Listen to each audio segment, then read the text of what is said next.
Forget frequently asked questions. Common sense, common knowledge, or Google. How about advice from a real genius? 95% of people in any profession are good enough to be qualified and licensed. 5% Go above and beyond. they become very good at what they do, but only 0.1%. are real geniuses. Richard Jacobs has made it his life's mission to find them for you. He hunts down and interviews geniuses in every field: sleep science, cancer, stem cells, ketogenic diets, and more. Here come the geniuses. This is the Finding Genius Podcast With Richard Jacobs. Hello, this is Richard Jacobs with the Finding Genius Podcast. I have Phyllis Zee. She's the Chief of Sleep Medicine in the Department of Neurology. The Benjamin and Virginia Bosch's Professor of Neurology, dealing with sleep medicine. So, Phyllis, welcome. Thanks for coming. Thank you very much, Richard. It's a pleasure to be here. Yeah. And we were just talking for a moment offline, but it sounds like you didn't know from childhood that you wanted to work in sleep medicine. So how did you get into it? What's your background story? Well, it started when I was a graduate student. I was very interested in kind of the timing of reproduction, right? The seasonal changes. And this was about 1976 or 1977. And just so happened around that time, there was some really amazing science developing in the area of circadian rhythms. Not so much sleep, but really circadian rhythms.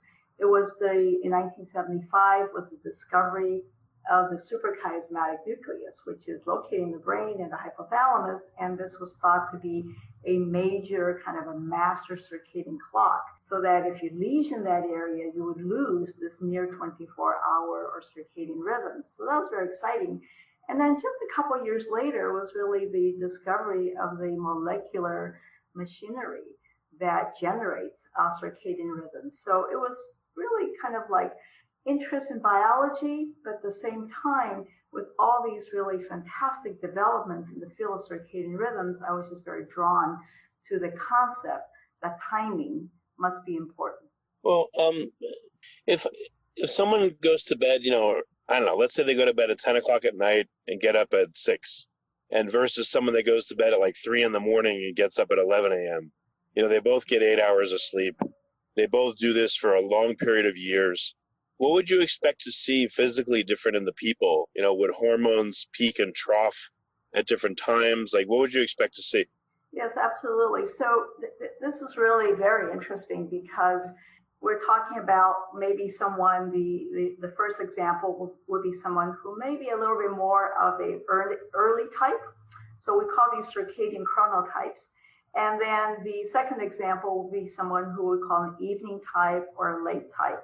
So what's really interesting and important is that all their circadian rhythms, whether we're looking at the sleep-wake cycle, the timing of that, or we're looking at something like cortisol rhythms, we're looking at hormonal rhythms, or we're looking at behavior rhythms, even when they're going to be most awake, most alert, their mood, all of that will follow that timing. So the early person, everything will be occurring earlier, and the later person will be occurring later.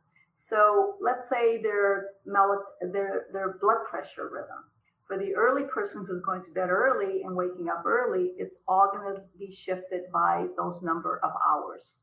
And we do know that as long as you live, I would say in synchrony with your own internal timing, your own internal rhythm, you are very likely to be healthy. But the problem is that late owl, that person who's going to bed really late and waking up late, they're also individuals who are more likely to be sleep deprived because, hey, like I say, no one probably gets fired by getting to work early, but they will if they get to work late. And that's the problem. So they have to wake up much earlier, more likely to be sleep deprived to be able to live in a society that is, or 8 to 5 types of jobs. All the advice and metrics I hear are based on time of day. And I think based on what you said, this is a mistake. It should be hours since you wake and hours before sleep. Like when they say, cortisol peaks at, between 9 and 10 a.m., I'm just giving a random example. that's not probably accurate. It's probably more accurate to say, if you're going to say something, cortisol tends to peak 60 to 90 minutes after you first wake up. And again, I'm making this up. I know it's not accurate, but as an example, what's your thought on that? Absolutely. It's really, and I think what the science, the basic science, and also now the work that we've done in translational science really shows that it is about the internal clock, and your own internal clock is regulated by genes, right? They're regulated at a molecular level by these circadian clock genes. And whether you're, for example, if you're an owl or a late type, it may be that your clock genes are expressing it in a little longer than 24 hours. You're a bit on the later side, whereas a lark may be completing their molecular cycle of their circadian genes, let's say, in a little less than 24 hours. So it is the internal timing that matters. And as you said, Richard, which I think is really interesting, is that when you naturally wake up could be a good way of thinking of what your internal clock timing is. When you naturally fall asleep and when you naturally would wake up is a good marker of what your clock is. But the important thing is that your internal clock timing needs to be synchronized, or let's say aligned, with that of the sun clock, with that of your social, physical, and professional activities. Okay. So what phenomena in particular are you studying about circadian rhythms? Are you looking at the negative effects of disruption, or do you have you looked at like polyphasic sleeping, and if there's any other sleeping patterns that are more beneficial? Like what's your focus? Yeah, so one of the there are two overarching themes to our work for the last couple of decades. One is to kind of study really the interaction of sleep and circadian rhythms, and how either disruption or the ability to increase the robustness of these interactions can result in better or negative health outcomes. And our approach is really highly translational.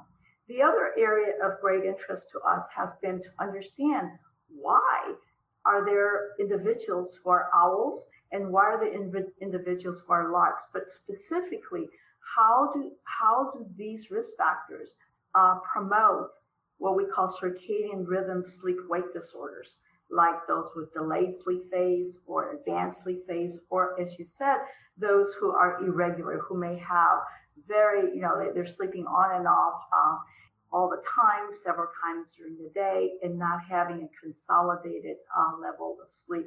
So that's been really our interest in understanding the biology behind that, and also finding treatments for these individuals. I run a clinic of what we call circadian medicine clinic, where we treat patients with circadian rhythm disorders.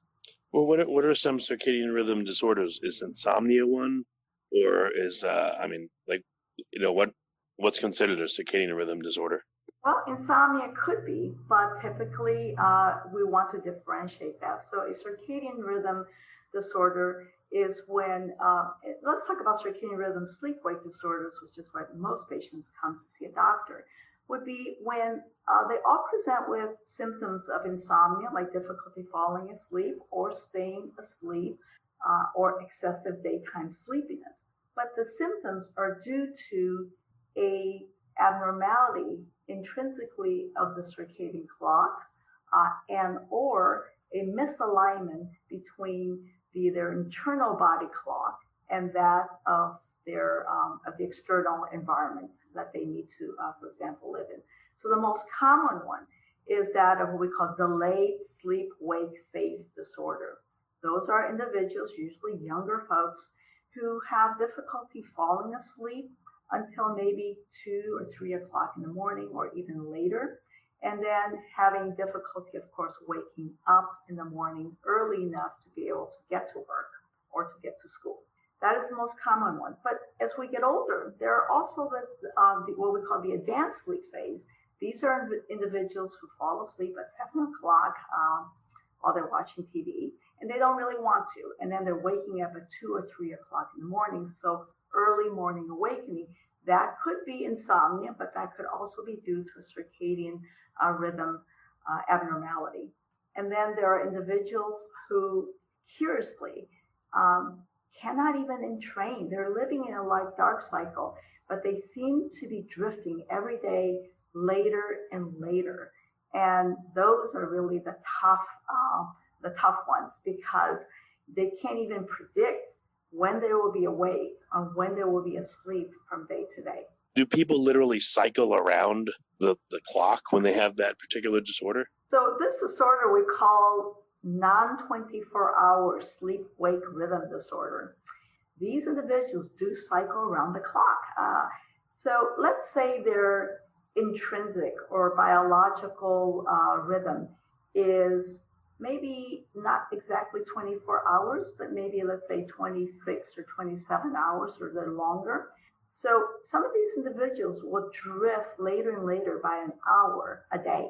So that's pretty extreme. They come to see me because that's pretty extreme. So they are drifting. And so let's say in 12 days, right, they would be 12 hours away from where they started. And so it's very, very difficult. Most of these individuals start out being delayed sleep phase. They're owls. Okay, I haven't quite met one who is an early type. So they start that way, and something happens, either in their environment or they get sick. Something happens. And in their environment, for example, somebody had surgery and now they have back pain. They're in bed, for example, for a month. And now they were just a late person before, and now they can become non-24-hour because they're not getting the strong time givers for the circadian system, such as light, such as social activity, physical activity. Don't they call those cues like Zeitgebers? Yes, we call those Zeitgebers, or the German word for time givers. That's cool.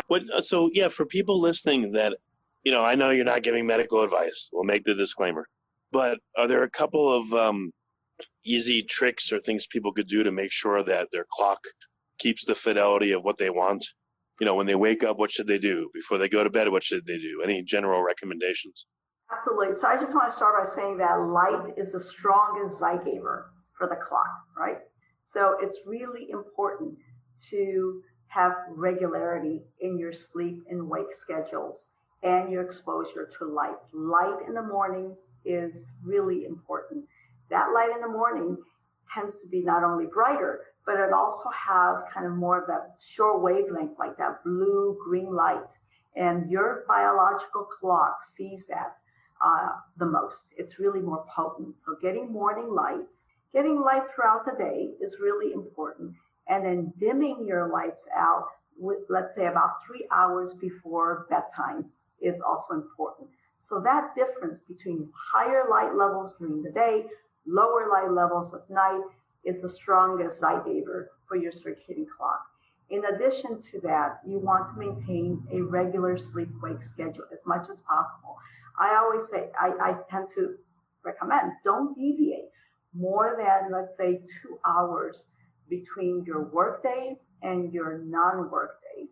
And then on your work days, don't deviate more than 1 hour between when you go to bed on a daily basis and when you wake up in the morning. Physical activity is also important, Zeitgeber. And again, try to do that when there's light. Follow the sun clock. It can be in the morning or it can be in the afternoon, but probably not too close to bedtime. And then one thing that has really evolved that I think is overlooked is when you eat. So again, I say don't eat within 3 hours of bedtime, if you can help that, but also try to maintain a regular feeding schedule during the day. And again, don't deviate too much from that. I saw an article where they said that, some people had a genetic mutation and they were called, short sleepers. That's the scientific name for it, but they literally only needed, it looks like 4 or 5 hours of sleep a night. Is there any genetic basis or epigenetic basis for, some of these circadian rhythm disorders, or where do you think the problem lies? If you like this podcast, please click the link in the description to subscribe and review us on iTunes. Yes, there are families with, for example, delayed sleep phase, and perhaps even more so with what we call advanced sleep phase. So there are families with that. They're familial. And there have been mutations of the circadian clock genes have been found in these families, in these individuals. However, those are the core clock genes, so which in these individuals can either create a longer circadian period or a shorter circadian period. So the shorter one would be in those individuals with advanced sleep phase, and the longer one would be in those with delayed sleep phase. So yes, there's a genetic basis for that. However, having said that, as a clinician, what I tend to also see are patients who they don't have a family history necessarily of one of these conditions, but they do have a predisposition, which may be genetic. But at the same time, I think it's important that the environment and behaviors are likely to play an important role, from taking somebody who is an owl and making them a patient of mine, in which they really are so impaired that they need medical help. Have you seen that, just changing their light exposure can have a profound effect? Or do people actually do it, or they just say, oh, it doesn't work, and then you need to intervene to help them do it? Or what, non-medical methods, have you seen them to be very effective, or, really medications are needed for, a lot of people or some people? So what we do in our circadian medicine clinic is actually take care of these patients, and we use light, melatonin, timing of physical activity, as well as timing of meals, as ways to entrain the circadian rhythm and to shift the timing of the circadian rhythm. So just because you have delayed sleep phase does not mean that we cannot treat that. So we use time to light exposure, morning light exposure, as well as a very low dose of melatonin, which is the brain signal for darkness, at a specific time in the probably early evening, to help and train to push that rhythm earlier, or to push the rhythm later if we need to, in people who are advanced, who wake up, for example, too early rather than those who wake up too late. We also use timing of exercise, as well as timing of when they eat. For example, many people who are late individuals, they also eat very late. They may be eating even within an hour or less of their bedtime. And we move that feeding time earlier, and we try to stabilize that. So there are treatments for that.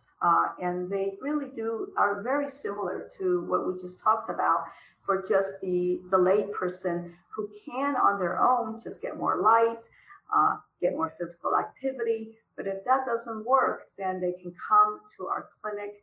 We can talk to them, and we may be able to look at things such as the timing of melatonin.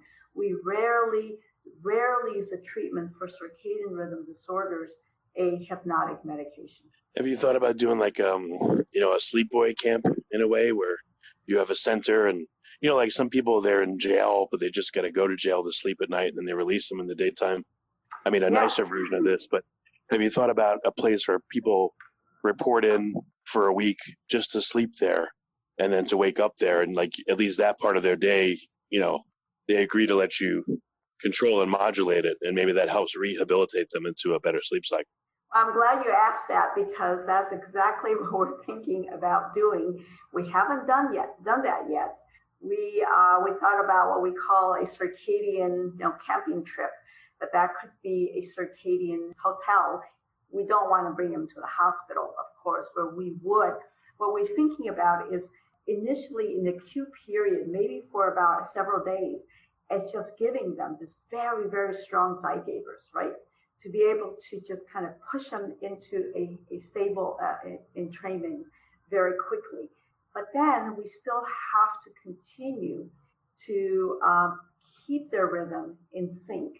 And that will require that these individuals or these patients also adhere and be compliant with a certain modulation of their light-dark cycle, as well as some of their other behaviors. But yes, so we're thinking about using this methodology that you just spoke about as jump-starting the therapy. Yeah, I think that might be very positive, like like you said, a circadian hotel or a sleepaway camp or something like that. Yeah, like a sleepaway camp or like a spa, right? Yeah, that's probably the best way is a spa, right? A sleep spa. Yeah. Let's think about a sleep-wake spa, right? With all these beautiful lights and that we can do with the right frequencies and feeding. So in some ways, not only just a spa, but a way to teach what healthy circadian lifestyle would be like. What's more important or appears to be important when you wake up, if you give yourself the right zeitgebers or the preparation for sleep? I know all of it is important, but of the two, which one do you see that maybe people are more likely to do and be in control of and still have a positive effect? I think what you do during the day. And I would say getting light in the morning, even if you wake up, somebody who wakes up at 8 or 9 a.m., which is a little bit late, that's still okay. Get that light as soon as you wake up. Get that light in the morning. That is probably your best bet. If you had to do one single thing, that's what I would say. Get light during the day, because getting more light during the day will protect you to some degree about getting a little extra light there at night. And then, of course, dimming the light. So what I would say is how do you, is paying attention to light. It is the strongest time giver or zeitgeber for your clock. And then what kind of light? So I guess the best is sunlight, but what's a good proxy? Like, is full spectrum anywhere near as good? The best is mimicking daylight, right? Doesn't have to be in the sun. You actually don't want to be necessarily out in the sun, but it's daylight. Sitting next to a window, that's daylight. It's fairly bright. Has to be of higher intensity, so something that gives you 1,000 lux or 2,000 lux. And a broad spectrum is fine, but something that mimics daylight. And there are now many lighting devices that are, this is a big industry now, where they're trying to mimic daylight so that there's more of that blue-green range light in the morning time. And then it goes down to more orange and then red as the day goes on, especially into the late afternoon, early evening hours. So I would try to mimic that light as much as possible, but broad spectrum light is perfectly fine.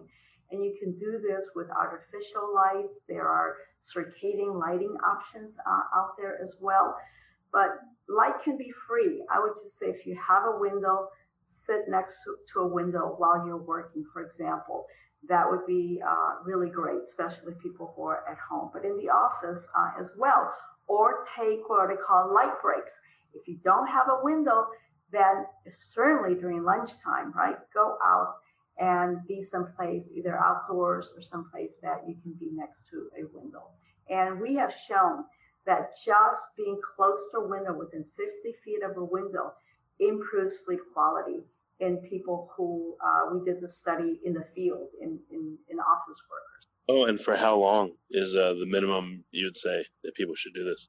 Well, clearly as much as you can, but certainly maybe an hour, you could do it. You don't have to sit in front of a light box or in front of a window for an entire hour, but even in 20 to 30 minutes, if you can do in 20-minute breaks for 3 or 4 times during the day, that probably would be the minimum. Okay, well, very good. So Phyllis, what's on the horizon for you? Like we talked about, maybe the sleepaway camp or the sleep circadian hotel. What else is coming for your research that you sense you're going to figure out in the near term? Well, we want to educate people a lot, and especially doctors and clinicians about circadian rhythms and the importance of sleep.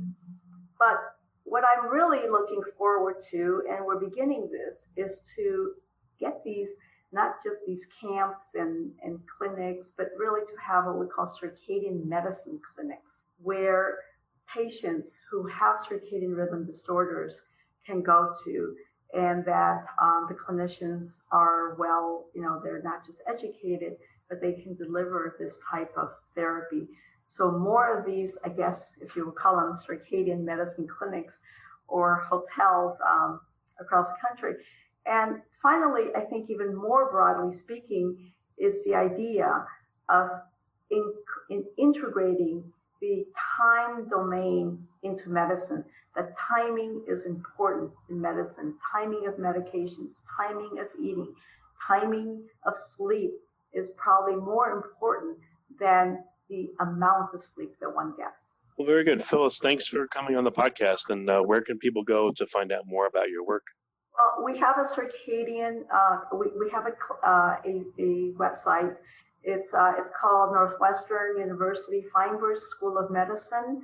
It's the Center for Circadian and Sleep Medicine. If you Google that, it'll take you right to that website. Okay, well, very good. Phyllis, thanks for coming on the podcast. I appreciate it. Thank you, Richard. If you like this podcast, please click the link in the description to subscribe and review us on iTunes. You've been listening to the Finding Genius podcast with Richard Jacobs. If you like what you hear, be sure to review and subscribe to the Finding Genius podcast on iTunes or wherever you listen to podcasts. And want to be smarter than everybody else? Become a premium member at findinggeniuspodcast.com. This podcast is for information only. No advice of any kind is being given. Any action you take or don't take as a result of listening is your sole responsibility. Consult professionals when advice is needed.